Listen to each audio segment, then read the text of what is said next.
કડીના ભાલઠી ધરમપુરમાં 18થી વધુ લોકોને વાંદરા કરડ્યા.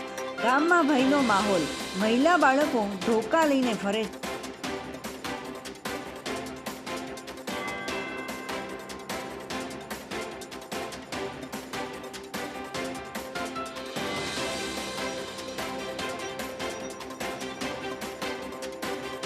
વડોદરામાં મોડી રાત્રે 2 જૂથ વચ્ચે સામસામે છૂટા હાથે પથ્થરો ફેંકાયા.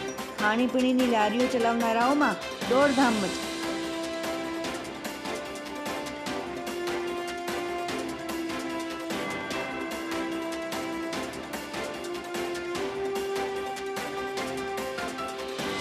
રાજકોટમાંથી 109મું અંગદાન. ચાલતા ચાલતા પડી જતા પ્રૌઢ બ્રેન ડેડ થયા.